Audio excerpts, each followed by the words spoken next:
Ministro Alexandre de Moraes caça a liminar que suspendia a medida provisória sobre privatização da Eletrobras. E você vai ver também.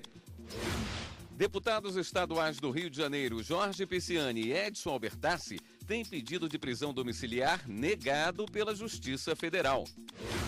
Adolescente em Alagoas ganha na Justiça direito de ter o nome das duas mães em certidão de nascimento.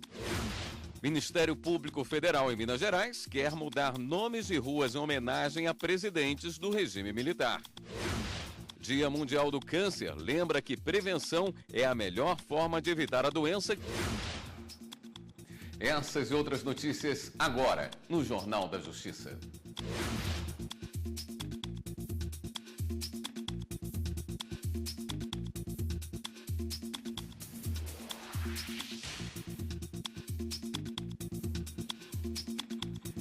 Boa noite.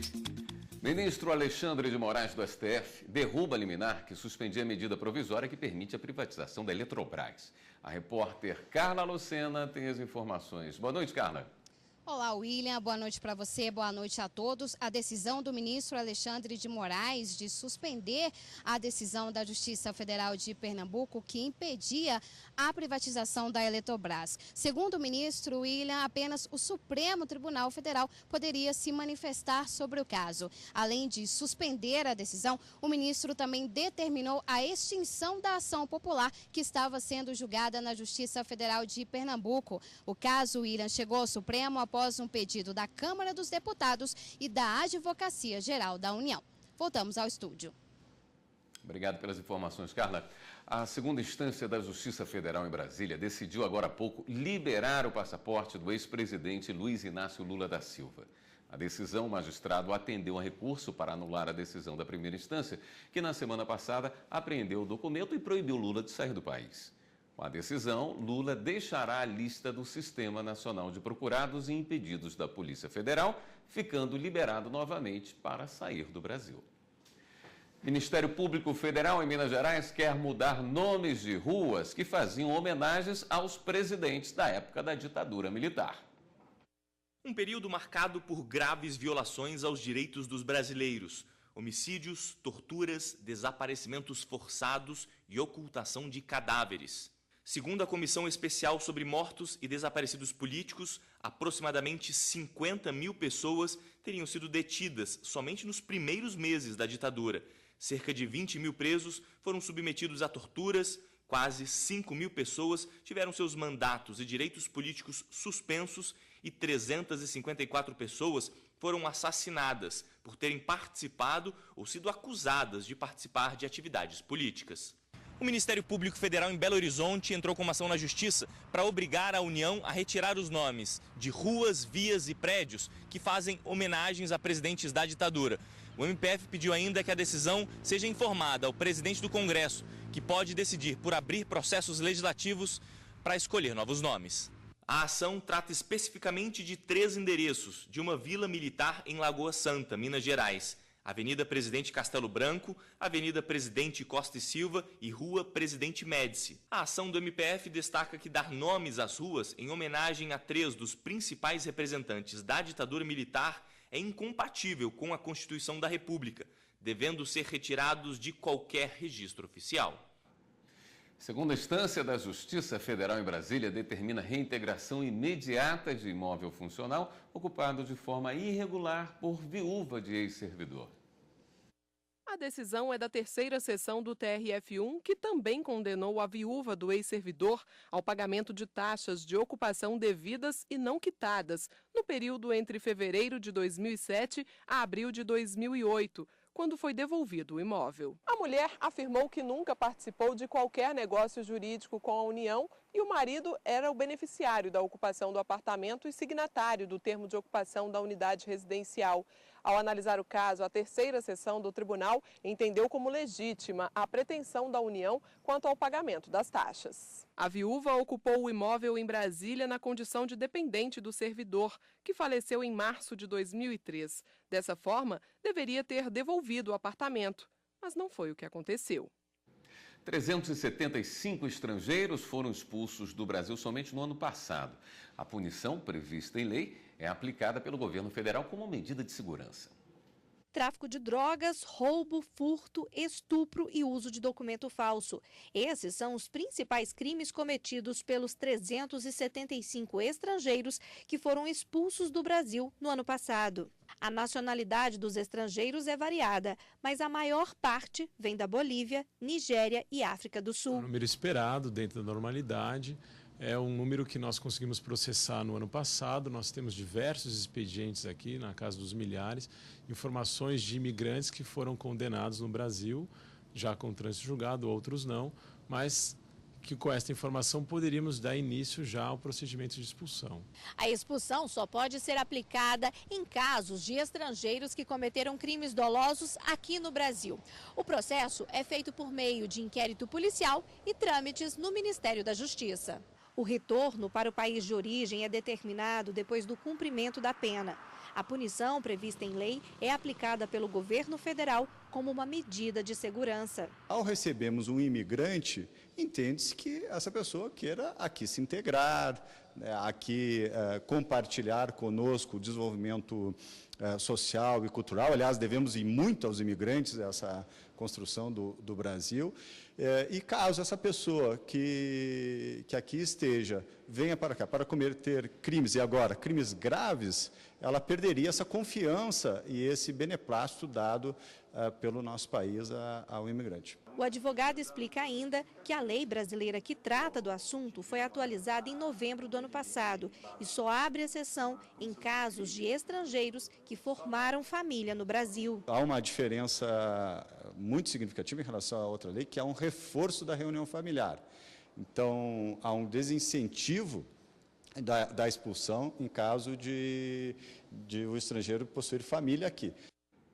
O Tribunal Regional Federal da 2ª Região, no Rio de Janeiro, negou liminar aos pedidos das defesas do ex-presidente da Assembleia Legislativa do Rio, deputado Jorge Pisciani, e do deputado estadual Edson Albertassi, que pediam para que os clientes fossem para a prisão domiciliar. Os dois foram presos na Operação Cadeia Velha. Segundo o Ministério Público, eles participavam de um esquema de recebimento de propina das empresas de transporte público do Rio de Janeiro. Você vai ver no próximo bloco do Jornal da Justiça. Ministério Público Federal em Minas Gerais quer mudar nomes de ruas em homenagem a presidentes do regime militar. A gente volta em instantes.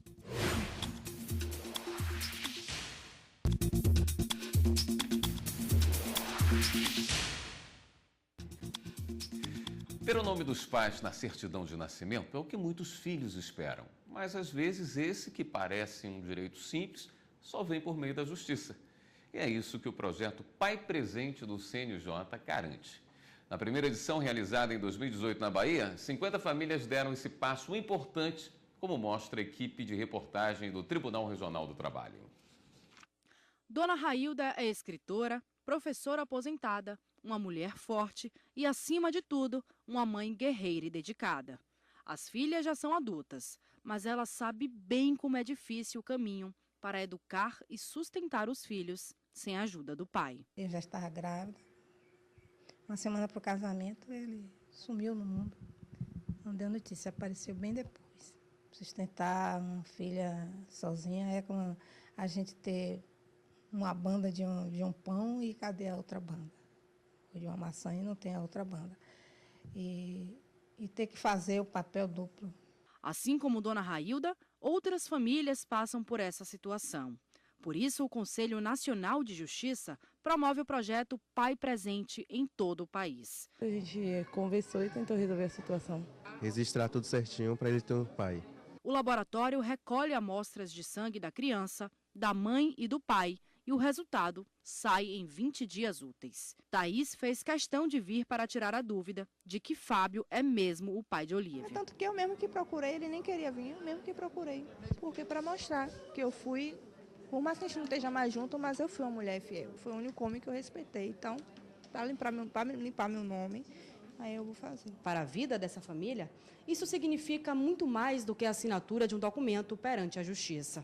Representa o amor e o reconhecimento que todo filho merece. Hoje é o primeiro mutirão do ano de 2018.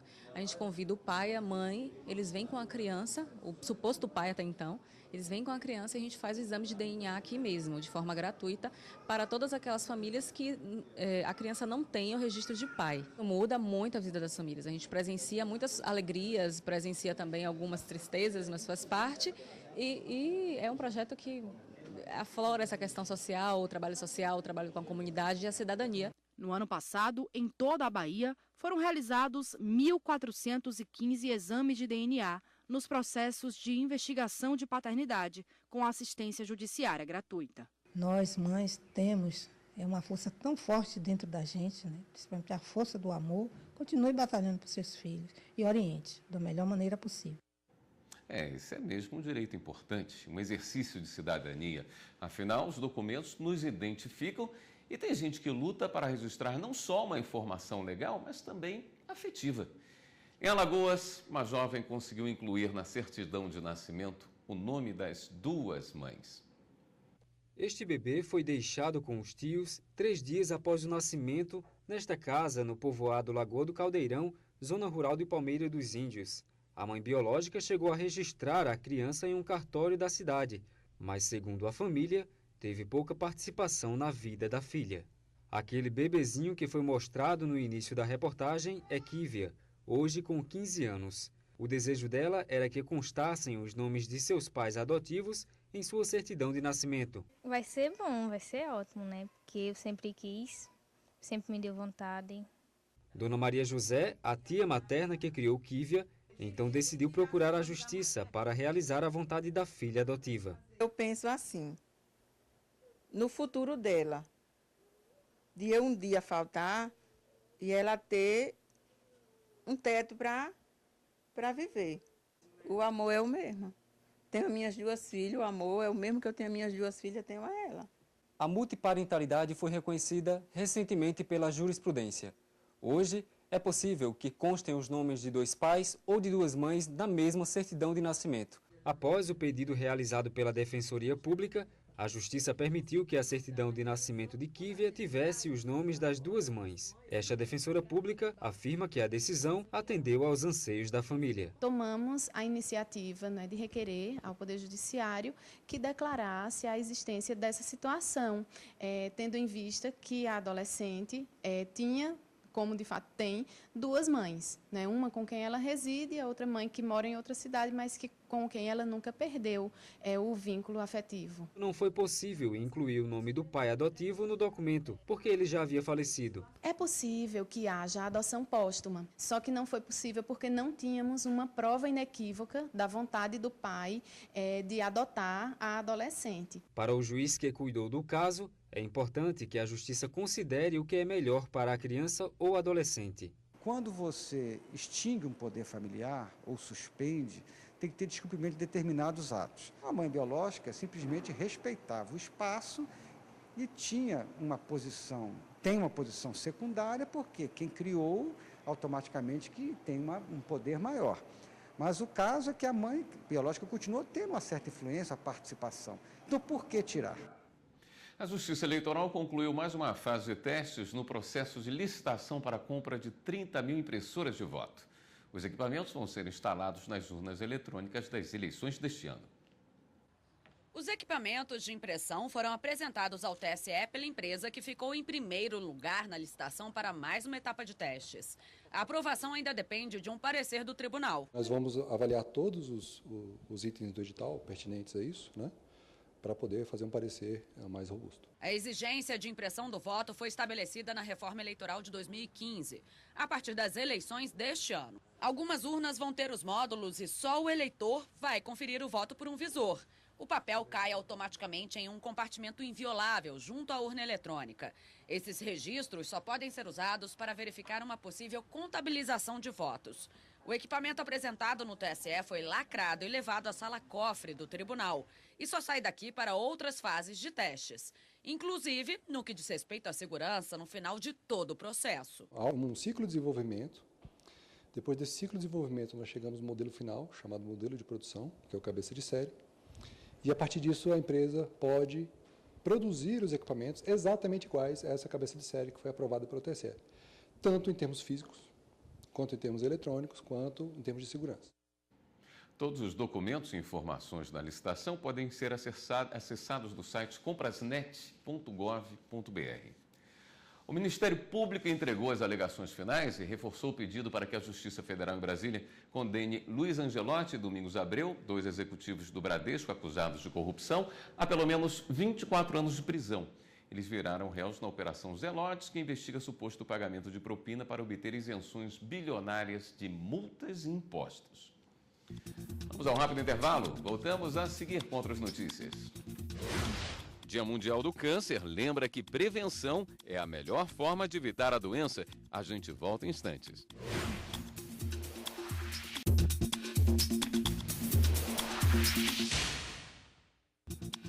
No próximo domingo, dia 4 de fevereiro, é o Dia Mundial do Câncer. As estatísticas sobre o combate à doença não são nada animadoras. 9 milhões de mortes por ano em todo o planeta. Para os médicos, a melhor receita ainda é a prevenção. Em novembro de 2015, Temi sentiu uma dor de cabeça no trabalho. No hospital, ela recebeu a notícia de que estava com um tumor maligno no cérebro.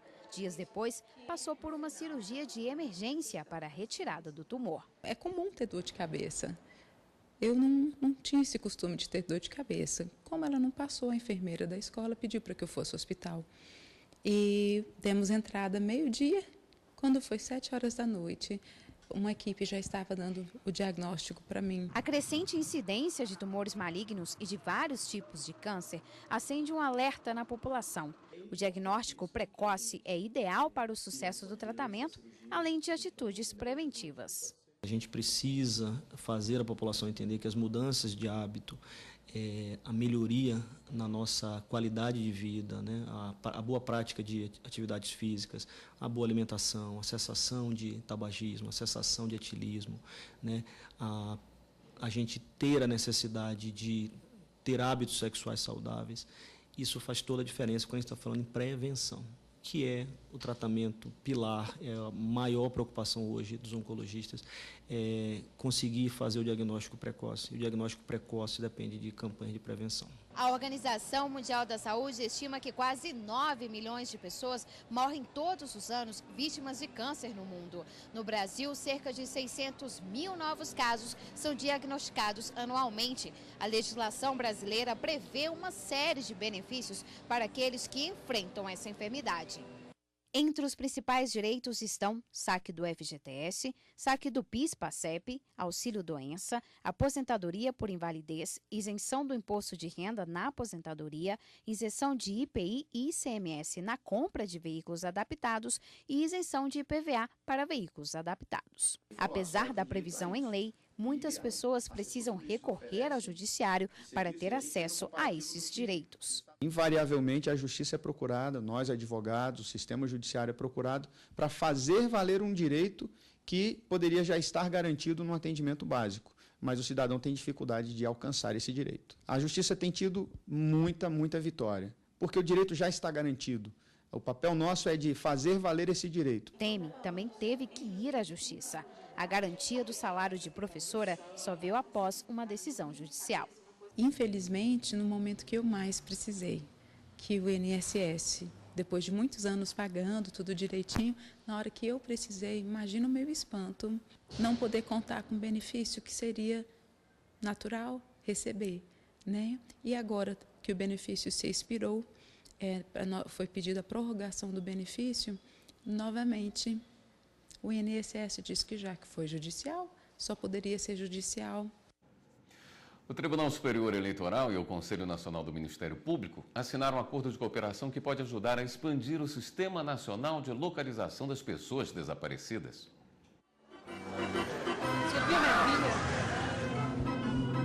É o desespero de uma mãe, a esperança de um pai, a saudade de um filho.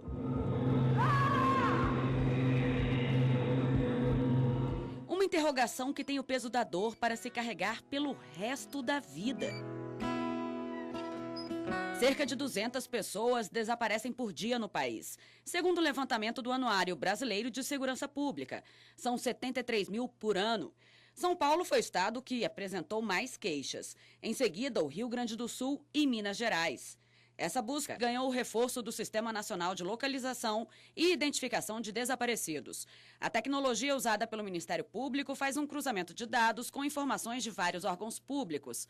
É aí que entra o Tribunal Superior Eleitoral. Um acordo de cooperação foi firmado entre o presidente do TSE, ministro Gilmar Mendes, e a Procuradora-Geral da República, Raquel Dodge, que também é presidente do Conselho Nacional do Ministério Público. Muitas pessoas que desaparecem, elas desaparecem quando são crianças, e a forma física delas vão se alterando. Muitas pessoas desaparecem por problemas mentais e não conseguem dizer quem são, nem onde estão, nem de onde vieram.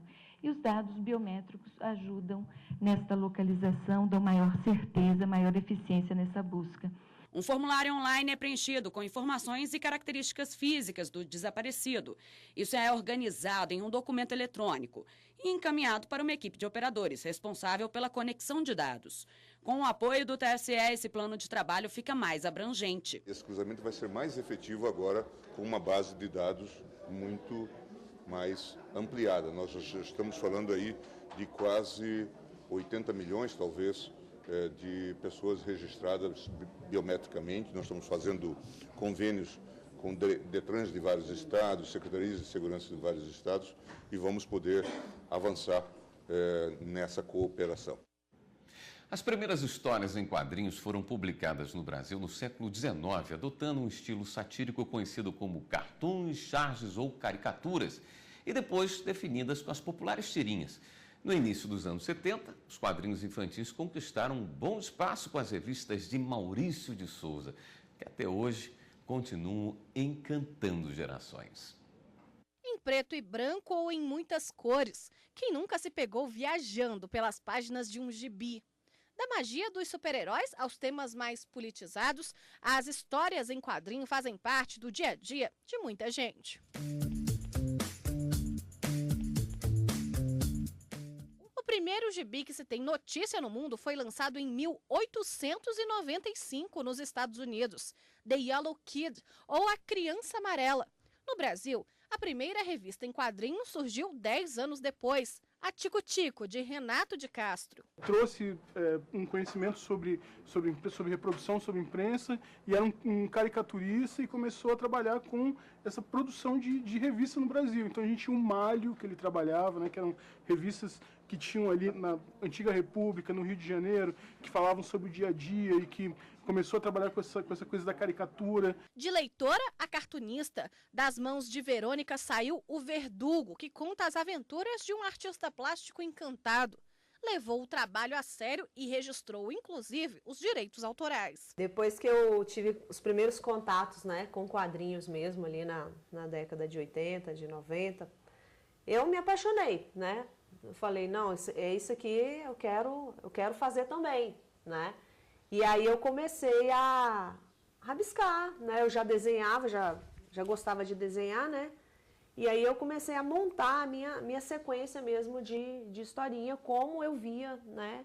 O registro, segundo esta advogada, é muito importante para garantir a autenticidade da obra e também explorar o conteúdo comercialmente. É muito importante que qualquer autor de obra intelectual efetivamente proceda ao registro, porque é uma cautela, é uma segurança jurídica, o registro gerará efeitos para terceiros.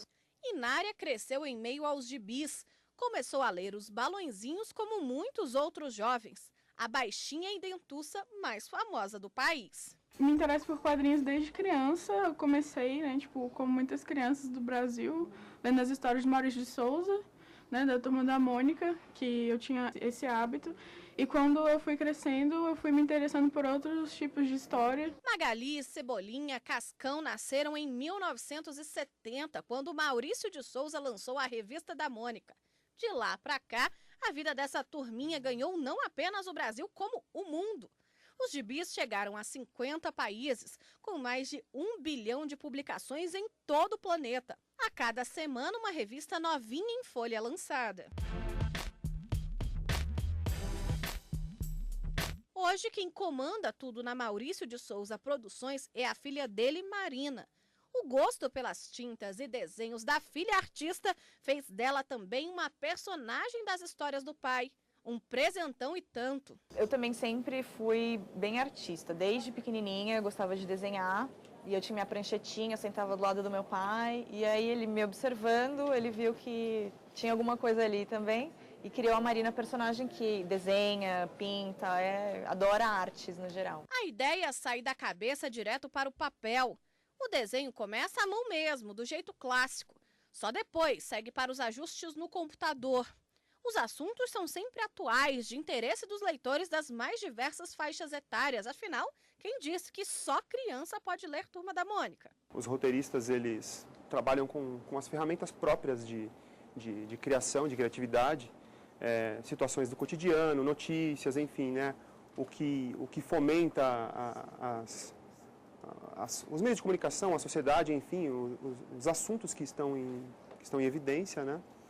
E a partir disso eles tentam transferir para o universo lúdico da Turma da Mônica. Maurício de Souza não para. Aos 82 anos de idade vai trabalhar todo dia e confere de perto o trabalho de todos os cartunistas. E ele promete, ainda vai fazer a alegria de muito amante das histórias em quadrinho. E vamos continuar criando para vocês que estão me ouvindo aí, me vendo. Vamos criar mais coisas bonitas para vocês. Estamos fazendo isso. Obrigado. Tchau, tchau, pessoal. O Jornal da Justiça fica por aqui. Uma boa noite para você, um ótimo final de semana e continue aqui na TV Justiça.